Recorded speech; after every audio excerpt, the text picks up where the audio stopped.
Welcome to reasoning expert. Am Rahul. तो आज का हमारा मेन वीडियो रहेगा वो कोडिंग के क्वेश्चंस के ऊपर रहेगा। तो देखो, पहला क्वेश्चन स्क्रीन के ऊपर ये है, if refract is coded as this word. मतलब रिफ्रैक्ट को क्या बोला है मुझे, REFRACT। ठीक है, इसको मुझे क्या बोला है, IVUI और G। ठीक है, तो आउटकम का क्या होगा, OUTCOME। ठीक है, आउटकम का फाइंड आउट करना है। तो पहले चेक करना पड़ेगा कि ये बन कैसे रहा है यहाँ से। अगर मैं चेक करूँ, देखो कोडिंग कोड में होता क्या है, या रिवर्स हो रहा होगा, RSTUVWXY, कुछ भी नहीं है यहाँ पे, रिवर्स वाला पैटर्न नहीं फॉलो कर रहा है। तो और क्या हो सकता है, ऑपोजिट लेटर चेक कर लेते हैं। देखो आर का ऑपोजिट क्या होता है, इंडियन रेलवे, मतलब आई का ऑपोजिट आर हो गया। ई क्या होता है, ईव। मैंने आपको वो एक शॉर्ट ट्रिक बताया ना ऑपोजिट लेटर्स का, तो मुझे वो याद है, इसलिए मैं इजिली कर पा रहा हूँ। ई का ऑपोजिट वी रहता है, एफ का क्या रहता है, फन, एफ का यू रहता है, आर का आई, इंडियन रेलवे। मतलब ये ऑपोजिट लेटर का क्या है, कॉम्बिनेशन है। ठीक है, तो ओ का ऑपोजिट क्या होगा, ठीक है, ओ जो रहता है वो क्या रहता है, देखो ओ का क्या रहता है, एल रहता है, लव रहता है ना, LOVE, तो उससे ओ इसका ये रहता है। ठीक है, यू का क्या रहता है, यू का जो रहता है वो फन रहता है, FUN। मैंने इस वर्ड से याद रखा हुआ है। टी का GTA रहता है, सी का क्या रहता है, क्रैक्स रहता है। तो एक्स जो आएगा वो सी का ऑपोजिट होगा, ओ का क्या हो जाएगा, एल हो जाएगा, एम का क्या हो जाएगा, एन हो जाएगा, और ई का क्या होता है, वी, ईव। ठीक है, तो ये वर्ड मेरा होना चाहिए, लेकिन यहाँ पे मुझे इस तरह का कोई वर्ड नहीं मिल रहा है, तो मेरा आंसर क्या रहेगा, नन ऑफ दीज। ठीक है, क्वेश्चन नंबर 1 कंप्लीट हो चुका है। तो क्वेश्चन नंबर सेकंड स्क्रीन के ऊपर ये है, if October is coded as, ये अक्टूबर को क्या कोड दिया है इन्होंने, PBU PBUNCDS। ठीक है, चेक करो, ओ के बाद क्या आता है, पी आता है, तो +1 हो रहा है यहाँ पे, लेकिन सी से पहले बी आता है, तो यहाँ पे क्या हो रहा है, -1 हो रहा है। टी के बाद क्या आता है, यू आता है, तो +1 हो रहा है। एन के बाद क्या आता है, ओ। ठीक है, तो यहाँ ओ से एन कैसे, -1 हो रहा है। ठीक है, तो पता लग गया ना आपको, +1 -1 +1 -1। ठीक है, तो इंग्लिश का जो रहेगा वो क्या रहेगा, यहाँ पे +1 रहेगा, क्या रहेगा, एफ। देखो एफ से सारे वर्ड स्टार्ट हो रहे हैं। ठीक है, एन का क्या था ऑपोजिट, एम रहेगा। देखो एम कहाँ पे है, यहाँ पे एम मुझे सिर्फ इस वाले वर्ड पे दे रहा है, लेकिन देखो यहाँ पे NOT भी है। हो सकता है आगे की अल्फाबेट इन्होंने गलत दे दी हो, तो फिर मेरा आंसर क्या आ जाएगा, NOT। तो मेरे को पूरा का पूरा फाइंड आउट करना पड़ेगा। जी के बाद क्या आता है, एच आता है, एल से पहले क्या आएगा, के। ठीक है, आई के बाद क्या आता है, जे। एस से पहले क्या आता है, आर। ठीक है, एच के बाद क्या आता है, आई। ठीक है, तो +1 -1 ये वाला हमारा आंसर क्या रहेगा, ऑप्शन नंबर सी रहेगा।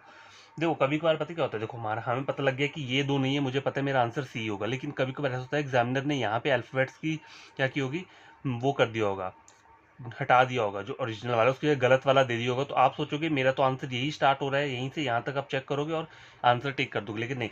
जब NOT नहीं दिया है ना, जब ई ऑप्शन कभी नहीं दिया होगा, नन ऑफ दिस, तब आप इसको बिना देखे क्या कर सकते हो, टिक कर सकते हो। लेकिन जब NOT दिया हुआ है तो आपको क्या करना है, पहले इसको चेक कर लेना है, तभी क्या करना है, आंसर अपना देना है। क्वेश्चन नंबर 2 कंप्लीट हो चुका है।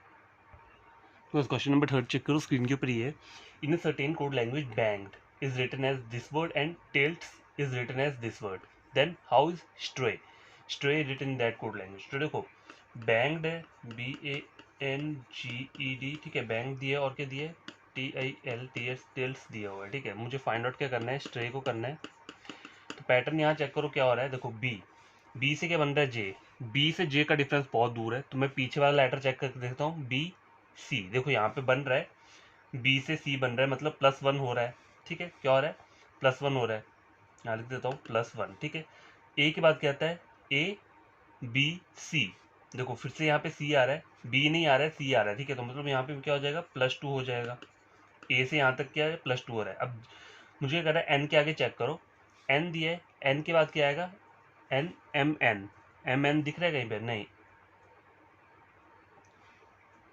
एन देखो, O नहीं दिख रहा है, P भी नहीं दिख रहा है, और क्या दिख रहा है, Q दिख रहा है। ठीक है, Q आ रहा है, तो देखो +3 यहाँ पे हो गया। ठीक है, अब G से चेक करो, GHIJ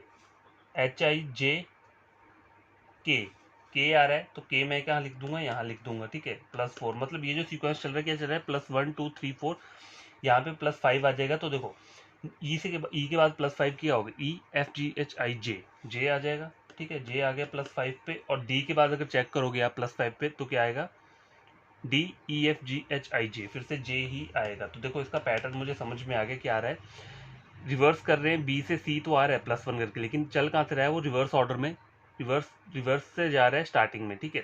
तो देखो स्ट्रे का कैसे होगा, एस +1 करना है टी, ठीक है, यहाँ पे टी आ गया। अब देखो टी से आए क्या है, +2 करना है मुझे, ठीक है, यू वी आ जाएगा। अब देखो यहाँ पे ऑप्शन चेक करो कहाँ पे आ रहा है, वी और टी लास्ट में, देखो वी टी कहाँ पे आ रहा है, देखो ऑप्शन नंबर बी में आ रहा है। अभी मैंने इसको आंसर ऐसे मैं बोल रहा हूँ, लेकिन कभी इसको आंसर ऐसे फाइंड आउट मत करना, क्योंकि यहाँ पे नन ऑफ दीज भी दिया हुआ है, ठीक है। तो देखो आर के बाद क्या आएगा, +3 होगा, एस टी यू आ जाएगा, ए के बाद क्या आएगा, +4, ए बी सी डी ई, ठीक है, ई आ गया, और +5 वाई के, Y Z A B C D, ठीक है। तो आंसर के निकला मेरा ऑप्शन नंबर बी ही निकला है, ठीक है। तो गाइज ये चाइनीज कोडिंग बोलते हो या सब्स्टिट्यूशन कोडिंग बोल लो, कुछ भी बोल सकते हो, तो उस टाइप का क्वेश्चन है ये, ठीक है। तो मुझे क्या करना है, देखो एक तो तरीका ये होता है कि पहले इन सभी जो ये वर्ड्स दिख रहे हैं इनके कोड एक्सट्रैक्ट कर लो, ठीक है, एक तो ये तरीका है, या फिर दूसरा तरीका क्या है कि क्वेश्चंस के थ्रू क्या करो, इनको सॉल्व करो। तो देखो पहला क्वेश्चन अगर मैं यहाँ लिखूँ तो वो क्या बोल रहा है, what is the code for epidemic, मुझे एपिडेमिक का कोड फाइंड आउट करना है। तो देखो एपिडेमिक पहली लाइन में यहाँ पे दिया हुआ है, ठीक है, और एपिडेमिक कहाँ पे दिया है, और एपिडेमिक यहाँ पे दिया है लास्ट वाली लाइन में, लेकिन spread across the world, spread across the world यहाँ पे मतलब ऊपर टोटली डिफरेंट है, मतलब यहाँ पे कोई कॉमन वर्ड मुझे मिल जाएगा। तो एपिडेमिकली कॉमन वर्ड कौन सा है यहाँ पे, देखो पीएल पीएल, ठीक है, देखो पीएल पीएल एक यही वर्ड है जो कॉमन मुझे यहाँ पे दिख रहा है। तो यही क्या रहेगा, मेरा एपिडेमिक का कोड रहेगा, क्या रहेगा, पी और एल रहेगा, ठीक है। What is the code for word cities, देखो सिटीज का कोड मुझे चेक करना है। तो देखो सिटीज कहाँ कहाँ पे हैं, सिटीज सिर्फ यहाँ पे दोनों जगह पे दिया है मुझे, ठीक है, लेकिन मुझे और बाकी ये भी चेक करने पड़ते हैं कि इन दोनों स्टेटमेंट में कोई और वर्ड कॉमन तो नहीं है। देखो spread in the uncontrollable, spread in the incontrollable नहीं है, तो मतलब सिटीज के लिए कॉमन वर्ड मुझे इजिली मिल जाएगा, सी एक्स ए के ओ जेड एम बीवी, देखो ये जो बीवी है, बीवी कॉमन है यहाँ पे, तो बीवी किसका हो जाएगा, सिटीज का कोड हो जाएगा, ठीक है, क्या हो जाएगा, बीवी। देखो मैं क्वेश्चन नहीं लिख रहा हूँ, मैं डायरेक्ट ही कर रहा हूँ, सॉल्व कर रहा हूँ, ठीक है। क्वेश्चन नंबर 2 कंप्लीट हो चुका है। क्वेश्चन नंबर 3 चेक करो, what is the code for word across, across का फाइंड आउट करना है। तो अक्रॉस कहाँ कहाँ पे दिया है, देखो अक्रॉस एक यहाँ पे दिया है मुझे, और एक कहाँ दिया है, अक्रॉस यहाँ पे दिया है, ठीक है। अक्रॉस के अलावा और कोई कॉमन वर्ड है यहाँ पे, spread the world, spread the world नहीं दिए, तो अक्रॉस का कोड भी फाइंड आउट हो जाएगा, कैसे हो जाएगा, देखो जे के दिख रहा है, नहीं है ऊपर, जेड एम चेक करो वो भी नहीं है, ए क्यू, देखो ए क्यू कॉमन वर्ड है, तो ए क्यू वर्ड किसका हो जाएगा, ये अक्रॉस का हो जाएगा, ठीक है। तो थर्ड क्वेश्चन का आंसर ये हो गया। फोर्थ क्वेश्चन चेक करो, what is the code for word disease, अब आपको डिजीज के लिए कोड चेक करना है, ठीक है। तो डिजीज कहाँ कहाँ पे दिया है, डिजीज एक यहाँ पे दिया है, ठीक है, इस वाले इसमें दिया है डिजीज, और एक यहाँ पे डिजीज दिया है, ठीक है। अब देखो एक और बात चेक करने लायक क्या है, देखो यहाँ पे डिजीज का कोड तो मुझे फाइंड आउट हो जाएगा, ठीक है, हो जाएगा। देखो यहाँ पे और क्या कॉमन आ रहा है, डिजीज के अलावा और कौन, वायरस वाला कोड भी कॉमन आ रहा है, तो यहाँ से मुझे फाइंड आउट करना डिजीज का क्या होगा, पॉसिबल नहीं होगा। तो मैं ऊपर चेक कर लेता हूँ क्या, कि वायरस कहीं दिख रहा है मुझे यहाँ पे ऊपर, देखो ऊपर कहीं पर भी वायरस नहीं है, ठीक है, वायरस नहीं है, ये वर्ड भी नहीं है कहीं पे, थ्रू वर्ड भी नहीं है कहीं पे, ठीक है, ठीक है, थ्रू वर्ड भी नहीं है और वायरस भी नहीं है ऊपर, ठीक है। तो ये मेरे लिए क्या हो जाएगा, डिफिकल्ट हो जाएगा, क्यों, क्योंकि देखो अगर दोनों लाइंस में एक वर्ड कॉमन है तो वो तो मैं इजीली निकाल लूंगा, लेकिन यहाँ पे डिजीज दोनों जगह दिया है और साथ में वायरस भी दोनों जगह दिया है, ठीक है, और कहीं पर भी वायरस नहीं दिया है, ना ही डिजीज दिया हुआ है, ठीक है। तो यहाँ पे मेरे लिए पॉसिबल नहीं होगा इसको फाइंड आउट करना, तो मैं क्या बोल सकता हूँ, देखो क्वेश्चन में आपको क्या दिया होगा, कुछ उन्होंने कोड्स गिवन दे दिए होंगे, ठीक है, कुछ भी कोड दे दिए होंगे, हमें नहीं पता। तो पॉसिबल कोड क्या हो सकता है इसका, देखो अगर चेक किया जाए डिजीज और वायरस को का कोड क्या हो सकता है, यहाँ पे देखो ये दो मेरे कोड कवर हो चुके हैं, ठीक है। अब देखो डिजीज और वायरस, ये पहले मुझे इन और अनकंट्रोलेबल का कोड निकालना पड़ेगा, तो वो भी मैं नहीं निकाल सकता, क्यों, क्योंकि देखो इनकंट्रोलेबल, इन और अनकंट्रोलेबल दोनों जगह है यहाँ पे, ठीक है, तो ये भी पॉसिबल नहीं होगा। तो देखो इसका आइदर कोड क्या हो सकता है, जब भी इसका आंसर होगा तो सी एंड डी ही रहेगा मैक्सिमम, क्योंकि देखो सी एक्स जेड एम और जे के में से कोई भी कोड हो सकता है किसका, डिजीज का या वायरस का या थ्रू का, ठीक है। देखो डिजीज और वायरस का कोड क्या हो सकता है, यहाँ पे चेक करो कोई कोड कॉमन होगा, डिजीज और वायरस क्या ही है। तो देखो कौन से कोड मेरे बच्चे हैं, सी एक्स और जेड एम दिख रहा है, देखो सी एक्स और जेड एम मुझे यहाँ पे दिख रहा है, तो मतलब डिजीज और वायरस का कोड इन दोनों में से कोई एक होगा, आइदर सी एक्स हो सकता है या क्या हो सकता है, जेड एम हो सकते हैं, क्योंकि यही दो कॉमन वर्ड है। और जो जे के वर्ड दिख रहे हैं ना आपको, जे के और कहीं पर भी नहीं है, देखो तो जे के किसका हो जाएगा, थ्रू का हो जाएगा। तो मुझे पता चल गया आइदर क्या हो सकता है, डिजीज और वायरस में से क्या कोड हो सकता है, आइदर सी एक्स हो सकता है या जेड एम हो सकता है। तो हो सकता है क्वेश्चन में आपको उन्होंने क्या दिया हो, जैसे ए बी सी डी में दिया हो ए एक्स सी एक्स दे दिए, यहाँ पे क्या दे दिए, जेड एम दे दिए, और आगे कुछ और कोड्स दे दिए, और E option C N D दे दिए। तो आपका आंसर क्या रहेगा, सी एन डी ही रहेगा। क्यों, क्योंकि देखो इन कोड से आप पता नहीं लगा सकते कि डिजीज का कोड कौन सा है, ठीक है, या फिर वायरस का कोड कौन सा है। ओके, समझ गए। क्वेश्चन नंबर 4 कंप्लीट हो चुका है। क्वेश्चन नंबर 5 चेक करो क्या बोल रहे हैं। जेड एम मुझे बताना है किसका कोड हो सकता है। तो देखो जेड एम यहाँ पे अगर ऑप्शन दिया हो, ठीक है, सपोज करो मुझे क्वेश्चन पूछे जेड एम जो है वो किसका कोड है। तो देखो यहाँ पे जब मैंने चेक किया था तो सी एक्स और जेड एम जो था वो किसका कोड हो सकता है, आइदर डिजीज या वायरस में से एक हो सकता है। तो ऑप्शन में आपको अगर क्या दिया होगा, डिजीज दिया है, नंबर बी पे वायरस दिया है, नंबर सी पे क्या दिया है, थ्रू दिया हुआ है, और नंबर डी पे क्या दिया है, इधर ए और बी, और सी पे क्या ई वाला ऑप्शन दिया है सी एन डी। तो आपका आंसर क्या रहेगा, ऑप्शन नंबर डी, इधर ए और बी। क्यों, क्योंकि देखो जेड एम जो कोड है यहाँ पे, देखो जेड एम और सी एक्स ये दोनों किसके कोड हो सकते हैं, डिजीज या वायरस में से किसी एक का हो सकता है। तो यहाँ पे मुझे जेड एम पूछा है, तो वो भी क्या हो सकता है, आइदर डिजीज का हो सकता है या फिर वायरस का हो सकता है। तो आइदर ए और बी क्या रहेगा, इसका करेक्ट आंसर रहेगा। ठीक है, तो गाइस ये लास्ट क्वेश्चन है। ठीक है, क्वेश्चन नंबर चेक करो, क्वेश्चन नंबर 5 है ये भी क्या है, इसको सब्सटीट्यूशनल कोडिंग बोलते हैं। ठीक है, सब्सटीट्यूशन कोडिंग बोलते हैं या फिर चाइनीज कोडिंग बोलो। तो देखो क्वेश्चन नंबर आइदर क्या कर सकते हो, मैंने वही तरीका आपको अपनाया है, बताया है क्या है, जैसे कि पहले आप क्या करो, इन सबके क्या करो, कोड्स को एक्सट्रैक्ट कर लो या फिर क्वेश्चंस को देख के कोड एक्सट्रैक्ट कर लो। तो पहला क्वेश्चन क्या है, what code what does the code L A stand for the given code language. मतलब मुझे एल ए बताना है कि किसके लिए यूज किया गया है, एल ए कहाँ पर है, यहाँ पर है। ठीक है, तो देखो अब इन्होंने ये वाला पूछ लिया है, तो आपको करना क्या पड़ेगा, यहीं में से किसी ना किसी का साइन, इस पूरी लाइन के साइन मुझे चाहिए, पता चलेगा तभी मैं एल ए का फाइंड आउट कर पाऊंगा।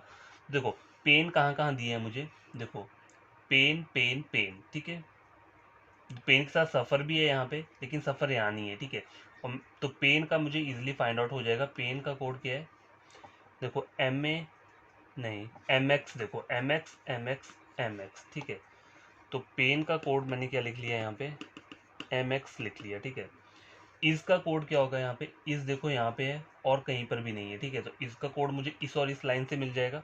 क्या हो सकता है, के एल हो सकता है, नहीं हो सकता है, एम एच हो सकता है, हाँ हो सकता है। ठीक है, तो इसका कोड क्या हो गया, एम एच हो गया। ठीक है, हीलिंग कहाँ कहाँ पे दी है, देखो हीलिंग हीलिंग हीलिंग हीलिंग और कहीं दी है, हीलिंग नहीं, हीलिंग और कहीं पे नहीं दी है, नहीं हीलिंग दी है, नहीं ये दिया हुआ है, सिन दिया है यहाँ पे, देखो सिन, देखो सिन कहाँ पे है, सिन यहाँ पर है। ठीक है, तो सिन का कोड भी यहाँ पे क्या फाइंड आउट हो जाएगा। सॉरी, इज और सिन दोनों दिए हैं, तो इसका एम एच नहीं हो सकता यहाँ पे। क्यों, क्योंकि देखो दो कोड है, मैं कैसे एक्सट्रैक्ट कर लूँ कि कौन सा कोड हो सकता है। देखो इज और सिन, इज और सिन, ठीक है, दोनों जगह दिए है और कहीं जगह पे सिन नहीं दिया है। ठीक है, तो क्या हो सकता है, एम एच भी हो सकता है और ओ एक्स भी हो सकता है। तो इज और सिन का कोड क्या हो सकता है, आइदर क्या हो सकता है, देखो एम एच हो सकता है, मैंने क्या बोला, इज और सिन का कोड क्या हो सकता है, आइदर एम एच या ओ एक्स में से एक होगा। ठीक है, एम एक्स किसका है, पेन का है। ठीक है, बचा क्या, देखो पेन का हो गया, इज का और किसका, सिन का, वो दोनों मैंने बता दिए, ये और ये में से हो सकता है। अ और हीलिंग बचा है। ठीक है, अ और हीलिंग, तो अ और हीलिंग का कोड क्या हो सकता है, आइदर एल ए और एस ए। ठीक है, और कहीं अ और हीलिंग मुझे कहीं नहीं दिया है, तो क्या हो सकता है, एल ए और एस ए में से कोई एक कोड होगा। ठीक है, तो देखो इस पर आप इस क्वेश्चन का आंसर कैसे कर सकते हो, जैसे ऑप्शन चेक करो, ऑप्शन मुझे क्या गिवन दिए हैं, पहला बोला है पेन। ठीक है, ऑप्शन नंबर बी क्या है, इज बोला हुआ है, ऑप्शन नंबर सी क्या बोला है, ए बोला हुआ है। ठीक है, ऑप्शन नंबर डी क्या बोला है, हीलिंग बोला है। ठीक है, हीलिंग बोला है, और ऑप्शन नंबर ई क्या बोला है, इधर सी और डी। ठीक है, तो आप इसमें से किसको आंसर करोगे अपना, देखो मैंने आपको यहाँ पे बता दिया, पेन का तो मुझे फाइंड आउट हो गया, एम एक्स डेफिनेटली श्योर है, लेकिन इज का नहीं बता सकता क्योंकि देखो इज यहाँ पे है और सिन यहाँ पे भी दिए, तो इज और सिन का क्या कोड हो सकता है, आइदर एम एच या ओ एक्स, क्योंकि दोनों यही वर्ड है जो सिमिलर है यहाँ पे। तो एम एच और ओ एक्स किसका हो सकता है, इज का या सिन का, ठीक है, ये मुझे पता चल गया। अब यहाँ पे और कौन से कोड बच रहे हैं, अ और हीलिंग का कोड बच रहा है, तो अ और हीलिंग का कोड क्या हो सकता है, वो हो सकता है आइदर एल ए या एस ए में से हो सकता है। तो मुझे एल ए का बोला है, तो वो क्या कोड हो सकता है, एल ए का कुछ भी हो सकता है, मतलब आइदर ए हो सकता है या हीलिंग हो सकता है। तो आपका आंसर क्या रहेगा, ऑप्शन नंबर ई, इधर सी और डी। ठीक है, देखो क्वेश्चन को समझना सीखो, समझते कैसे, कोड्स को एक्सट्रैक्ट करना ही तो एक वो है तरीका है। अगर आपने ये तरीका फाइंड आउट कर लिया इजली, इजी वे में, तो आप किसी भी क्वेश्चन को इजीली सॉल्व कर सकते हो। ठीक है, क्वेश्चन नंबर 2 चेक करो, what is the code for sin, sin का कोड क्या है, एस आई एन। देखो यहाँ पे चेक करो, सिन का कोड निकालना डिफिकल्ट है, क्यों, क्योंकि सिन और इज क्या है, यहाँ पे कॉमन चीजें हैं। ठीक है, इज सिन, उसके अलावा और कोई कॉमन नहीं है। तो मैंने क्या बोला था, एम एच या ओ एक्स में से कोई एक होगा, क्या होगा, एम एच या फिर ओ एक्स में से कोई एक कोड है। ठीक है, तो वो सिन का हो सकता है। ठीक है, तो अब मुझे कैसे पता है, देखो अगर क्वेश्चंस में यहाँ पे दिया होगा एम एच या ओ एक्स, जैसे सपोज करो ऊपर वाले की तरह मैं कुछ ले लेता हूँ, जैसे ए ऑप्शन मुझे दिया है के एल, ऑप्शन नंबर बी के दिए है O X, option number C के दिए है M H, option number D दिए है जेड और ई, और ऑप्शन नंबर ई के दिए इधर बी और सी। तो देखो ओ एक्स और एम एच, मैंने कहा ना आपको सिन का कोड क्या हो सकता है, इधर एम एच या ओ एक्स, और यहाँ पे इन्होंने ऑप्शन नंबर ई के बोला है इधर बी और सी, बी और सी का मतलब क्या है, ओ एक्स या एम एच। तो यही वाला क्या रहेगा, मेरा आंसर रहेगा। ठीक है, क्योंकि मुझे कोड का पता नहीं है एग्जैक्ट। क्वेश्चन नंबर 3 चेक करो, अ हीलिंग सिन। देखो अ हीलिंग सिन का कोड क्या हो सकता है, अ हीलिंग। ठीक है, अ हीलिंग का जो कोड हो सकता है वो क्या हो सकता है, एल ए एस ए। ठीक है, और सिन का कोड क्या हो सकता है, एम एच और ओ एक्स में से कोई भी हो सकता है। ठीक है, तो मेरा इसमें आंसर क्या हो सकता है, सी एन डी हो सकता है। अगर आप चेक करो तो सी एन डी ही रहेगा। अगर मैं ऑप्शन दे दूं यहाँ पे, सपोज करो ऑप्शन नंबर ए क्या दे रहा हूँ मैं, L A S A M H. ठीक है, ऑप्शन नंबर बी दे रहा हूँ S A L A O X, S A L A O X. Option number C दे रहा हूँ मैं O X S A O X S A M H. Option number D के दे रहा हूँ मैं सी एन डी, और ऑप्शन नंबर ई के दे रहा हूँ मैं एम एक्स एम एच और एल ए। ठीक है, तो देखो इन्होंने बोला क्या मुझे, what is the code for a healing sin. मुझे कोड किसका फाइंड आउट करना है, अ हीलिंग सिन का मुझे कोड फाइंड आउट करना है। तो ऑप्शन ए चेक करना है, पहले क्या करना पड़ेगा आपको, इनके कोड क्या क्या हो सकते हैं। देखो मैंने यहाँ ऊपर आपको बताया था, अ और हीलिंग का जो कोड हो सकता है वो क्या हो सकता है, इधर एल ए और एस ए। ठीक है, क्या हो सकता है, यहाँ पे लिख देता हूँ एल ए एस ए। ठीक है, और सिन का कोड क्या बोला था हमने, हमें सिन का कोड पता नहीं है, तो सिन का कोड क्या होता है, एम एच और ओ एक्स में से कोई भी हो सकता है। ठीक है, तो देखो यहाँ चेक करो एल ए एस से, देखो एल एस से दिए मतलब दो कोड तो मुझे पता चल जाएंगे, पता मतलब एक गैस कर सकता हूँ कि मैं अ हीलिंग का कोड क्या हो सकता है, एल ए और एस में से कोई एक एक हो सकता है। और आगे उन्होंने क्या बोला है, एम एच बोला है। ठीक है, तो सिन का कोड मैंने क्या बोला था, either M H O X में से हो सकता है। अब दूसरा वाला चेक करो, S A L A O X, देखो S A L A O X, तो ये भी हो सकता है। ठीक है, ये भी हो सकता है, ऑप्शन नंबर बी भी, ऑप्शन नंबर सी भी, ए भी हो सकता है, बी भी हो सकता है। अब सी चेक करो, O X S A M H, देखो O X S A M H, तो ये दोनों एक साथ कभी नहीं आ सकते, दोनों ये एक साथ आएंगे और यहाँ में से कोई एक कोड आएगा किसका, सिन का। ठीक है, तो मतलब ए और बी में से कोई एक होगा, लेकिन मैं दोनों एक साथ टिक नहीं कर सकता, तो मैं इसका आंसर क्या करूंगा, option number D C and D. ठीक है, क्यों, क्योंकि देखो कोड तो इन ए और हीलिंग का कोड किया है, एल ए और एस ए में से दो कोड तो निकल जाएंगे, लेकिन सिन के लिए मुझे नहीं पता कौन से कोड है, ये दो कोड में से कोई एक कोड सिन का होगा। तो यहाँ पे इन्होंने एम एच भी दे रहा है एक जगह, ओ एक्स भी दे रहे हैं। ठीक है, अगर सपोज करो यहाँ पे ओ एक्स की जगह कोई और होता तो यहाँ पे सिर्फ एम एच दिया होता, तो मैं इसको अपना आंसर दे देता। ठीक है, तब मैं इसको अपना आंसर दे देता, लेकिन यहाँ पे मुझे ओ एक्स भी दिए, तो मेरा क्या आंसर रहेगा, सी एन डी रहेगा। अगर आपको इन क्वेश्चन को सॉल्व करने में कोई प्रॉब्लम है तो आप क्या कर सकते हो, आप क्या कर सकते हो, आप मेरा प्लेलिस्ट चेक कर सकते हो, या फिर मुझे फिर से बोल सकते हो कमेंट बॉक्स में कि हमें ये फिर से समझना है सब्स्टिट्यूशन कोडिंग, तो मैं फिर से वो क्वेश्चंस लेकर आ जाऊंगा। लेकिन आपको करना क्या है, कमेंट बॉक्स में कमेंट करना है, और वीडियो को लाइक शेयर तभी करना जब आपको कुछ क्या होता है, गेन होता है मेरे वीडियो लेक्चर्स देखकर। देखो मैं तो पढ़ाता रहूँगा, मतलब मुझे होप है कि कभी ना कभी स्टूडेंट्स आएंगे और मुझसे पूछेंगे। अभी मेरे व्यूज़ क्या रहते हैं, सिर्फ 1 या 2 व्यूज़ रहते हैं मेन वीडियो के ऊपर, शॉर्ट वीडियोज़ में भी ज़्यादा नहीं जाते, 10 तक जाते हैं। अगर शॉर्ट ट्रिक अप्लाई करो तो उसमें कुछ चले जाते हैं। ठीक है, तो देखो what is the code for H E. अब यहाँ पे अगर मेरे को बोला जाए तो एच ई का कोड निकालना है, ही का कोड निकालना है, ठीक है। ही का कोड निकालने के आपको क्या क्या चाहिए, देखो पहले आपको डिजर्व का कोड निकालना पड़ेगा, ठीक है, और सफ़र का कोड भी निकालना पड़ेगा। तो देखो डिजर्व यहाँ पे और जगह कोई नहीं है, यहीं पे, ठीक है, तो डिजर्व मेरा इजिली निकल जाएगा। तो डिजर्व का कोड क्या है, कोई कॉमन कोड दिख रहा है आपको यहाँ पे, सी ओ। देखो सी ओ जो है, सी ओ किसका हो जाएगा, डिजर्व का हो जाएगा, ठीक है, डिजर्व का हो गया। सफ़र का कोड क्या होगा, पेन का तो एम एक्स पता है आपको, सफ़र का कोड देखो सफ़र यहाँ पर है, ठीक है, सफ़र यहाँ पे भी है, ठीक है। तो सफ़र का कोड क्या होगा, कॉमन दिख रहा है यहाँ पे आपको, टी ई दिख रहा है मुझे, टी ई क्या हो गया, सफ़र का हो गया। तो बचा क्या, ही का कोड क्या रह जाएगा, एम ए रह जाएगा, ठीक है। तो ही का कोड क्या रहेगा, एम ए। इस तरीके से आप क्या कर सकते हो, क्वेश्चंस को सॉल्व कर सकते हो। बहुत इजी क्वेश्चंस रहते हैं, बस आपको समझना होता है। एक बार कॉन्सेप्ट समझ में आ गया ना, फिर आप कोई भी क्वेश्चन इजीली सॉल्व कर सकते हो, ठीक है। तो बाय, टेक केयर, बड़े तरीके से पढ़ना, और वीडियो को लाइक शेयर कर देना और चैनल को सब्सक्राइब कर देना, ठीक है।